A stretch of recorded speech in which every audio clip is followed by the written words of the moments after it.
This is pretty interesting. I'm on the trail here. I come across an abandoned, crumbling, derelict, decrepit, destroyed,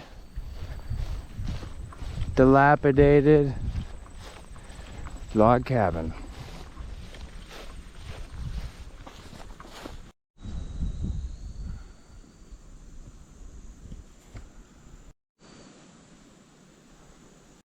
On this side you can see the chimney has fallen from its base. There was a stove jack, or what looked like the stove jack, that hole there. So it definitely was a wood burning stove to heat, which would obviously make sense.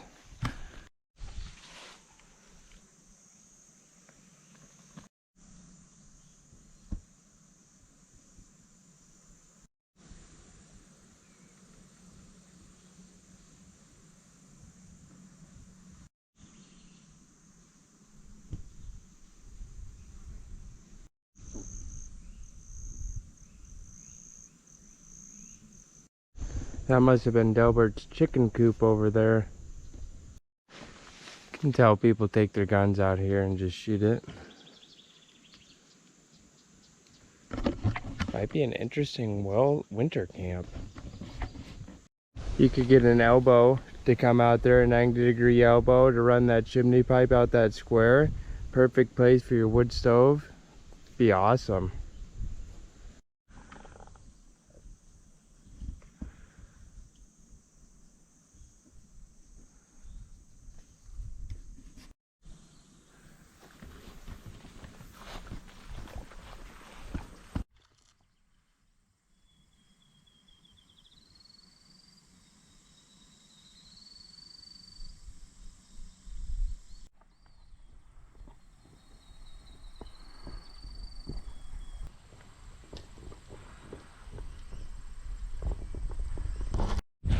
Okay, so we are ending the Pond Hopper Trail. We were just on the Pond Hopper Trail.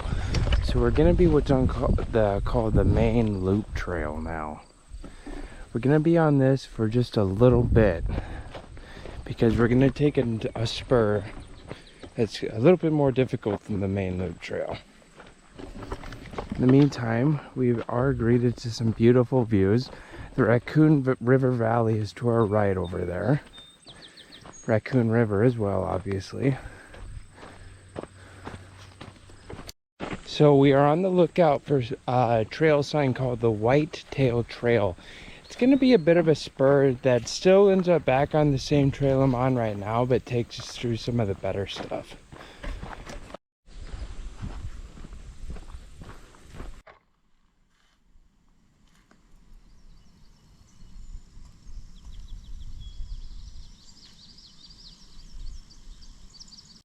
We've reached the spur I was talking about. See how we're still on the main loop trail? Eventually we'll end up at Oak Ridge Campground. But for now we're going to take this Whitetail Trail here.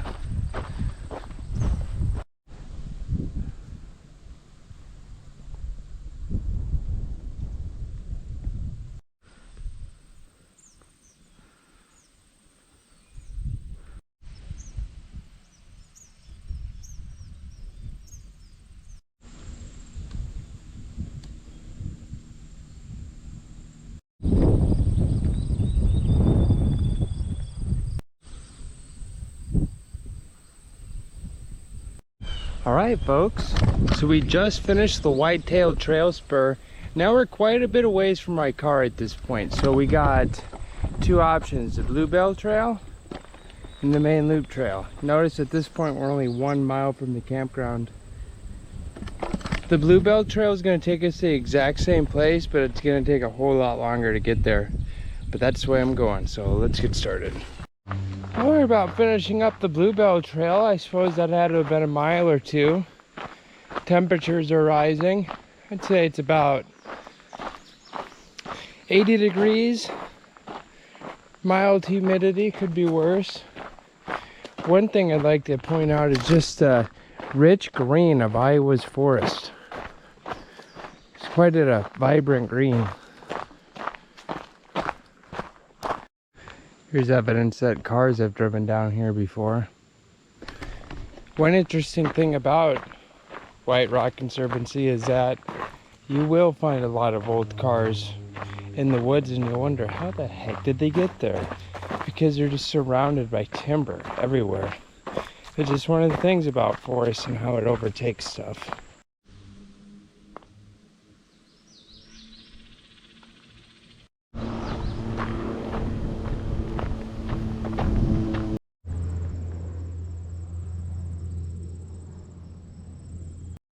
There it is, ladies and gents. We made it through the bluebells. Beautiful wildflowers. So at this point, we're going to take the eastern spur even further this way, and we're going to look for something called the Whiterock Trail. This is almost the most eastern part of the park you can get in. So this is actually a kind of an interesting part about the park. I believe what I'm on right now actually used to be a real road, because there's a log cabin at the end of this. But I definitely don't think it's a road or a real address any longer. I didn't realize that's what I was looking at, but I just seen a bunch of coal slag over here. I wish I would have known that sooner, because I would have kind of looked into that more. Coal mine from the 1930s. So yeah, we've gone all the way through here. Then we got down. There's a log cabin over here I think we should check out before we start making our way back up this way. There's a log cabin down here. It's kind of a ways. Really winds into the timber a bit. It's an interesting bridge there. I don't know what that used to be for.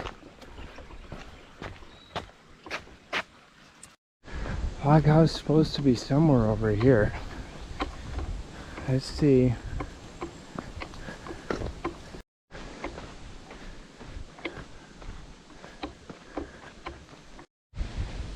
There's the log house. I'm not gonna lie, it's a cool log house, but I've already seen what I need to see. I'm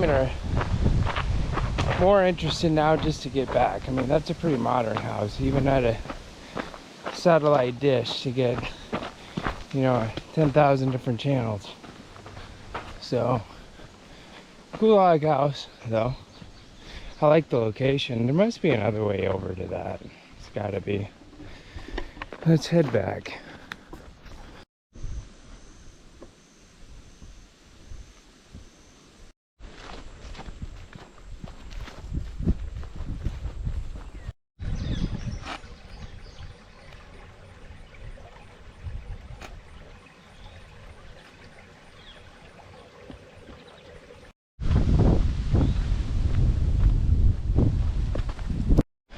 According to the GPS, we are on mile 5.2 of the hike. We are starting the Whiterock Trail, headed west, back to starting point. We got quite a ways to go.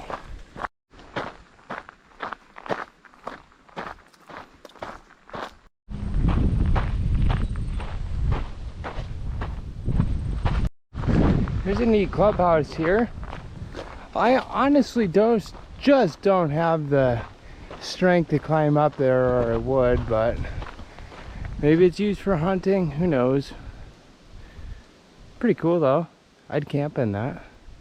Just to recap, we started here, we went all the way, then we went down this, we seen that house up there, we came back, went all the way up here, now we're right there. So we're gonna go this way now.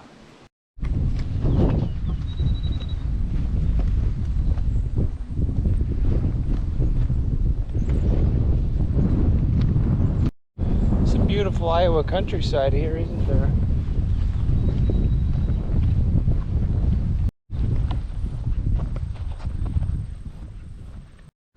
The trail we're on will take us right by some Iowa cows.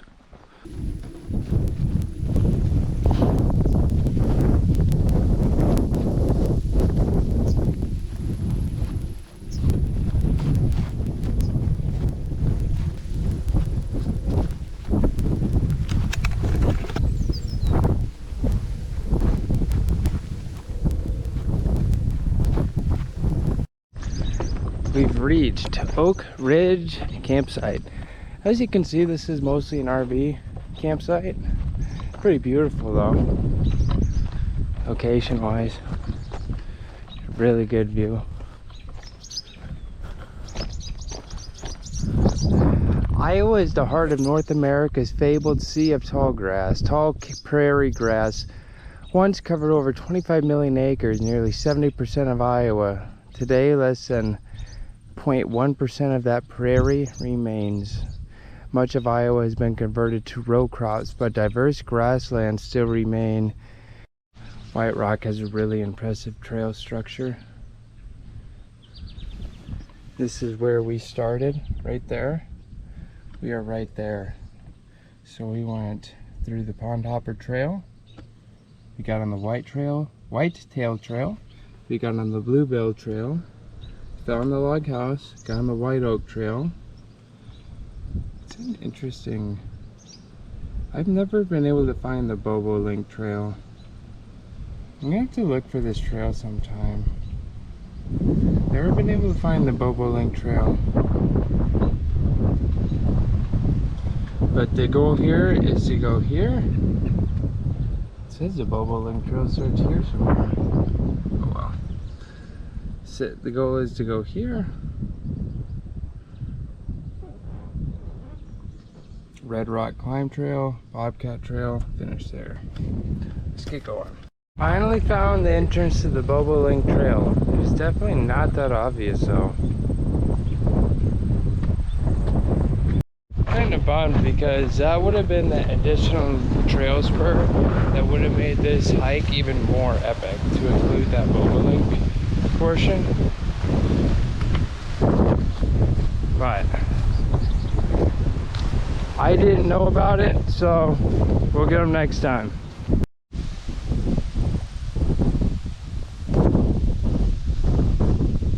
Okay, so we just came from here. We are right here now. We're gonna follow this up and we're gonna get on the Red Rock Bluff Riverview overlook. We are not gonna be going up here. That's for a whole nother day. Let's get started. Beautiful views of the valley already.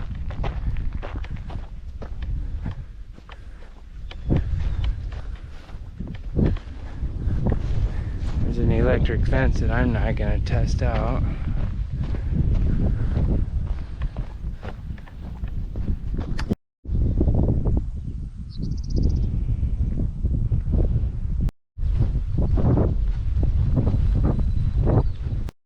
Looks like it'd be a good camping spot in there. Hole on top. I'm definitely going to be keeping my eye out on this thing.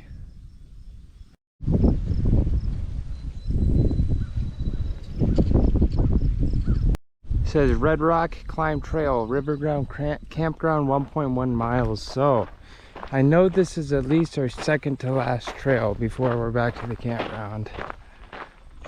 Looks like it's kind of leading us into the valley a bit.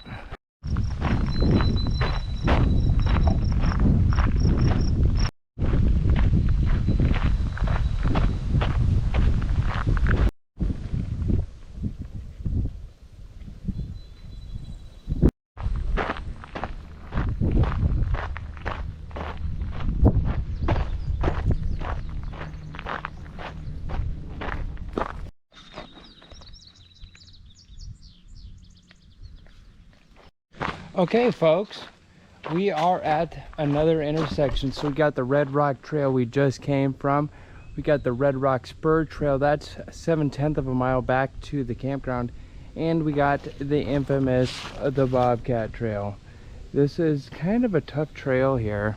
Definitely a lot harder than the Red Rock Spur Trail, but this is also going to take us back. This will be the last trail on the way back. I suppose it's about a mile or so in length, a mile and a tenth maybe. So a lot of ups and downs. May actually be one of the harder trails here. I picked the Bobcat Trail because it had the coolest name, by the way.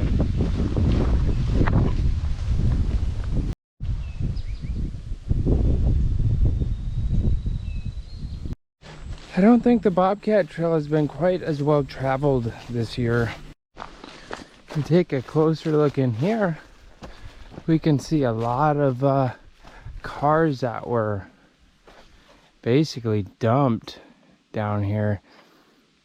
I'm honestly not gonna go in there and check it. I've already looked at them before. I've slipped and fell looking at them in there, and it just, I'm not trying to get hurt right now. And there's a puddle of water in there, but yeah, they're like full of bullet holes. I mean, obviously it makes sense somebody could come down here and shoot them, you know, but I remember seeing one bullet hole in particularly though, that made me wonder. Come across a bunch of billy goats.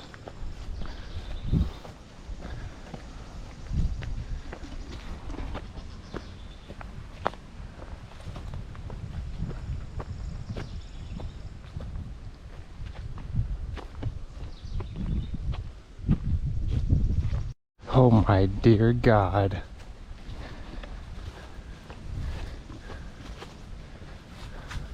What is that thing?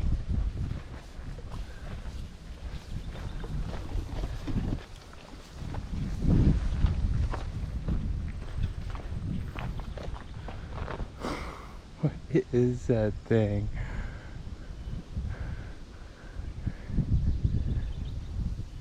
What are you doing over there? Just hanging out.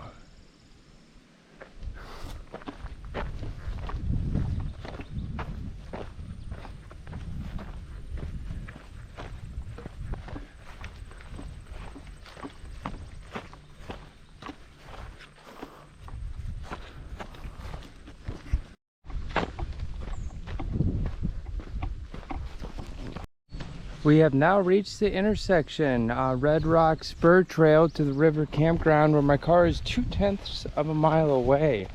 To our right, this way, we have a great view of the Raccoon River. The Raccoon River feeds most of Des Moines for its water supply, so this is a very important river. It's also an extremely popular river for kayaking, as it provides some of the most beautiful views in Iowa, and will take you some ways through some lands that many people have never seen before, including me, which is still extremely wild.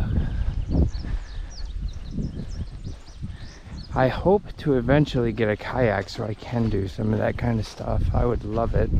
It'd be so much fun. There's a lot of places I would want to go.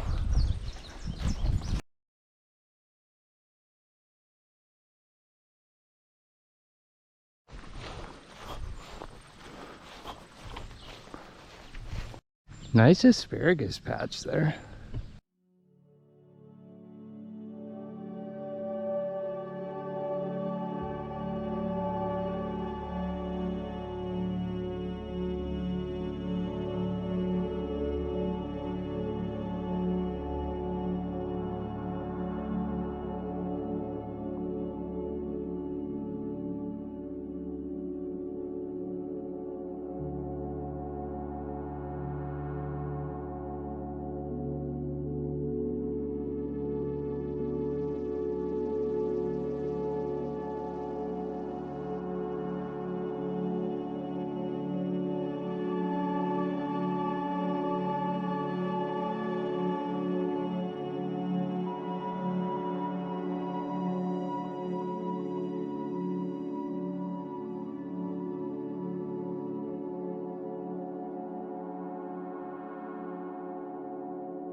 Okay guys, we've reached the end of the road here.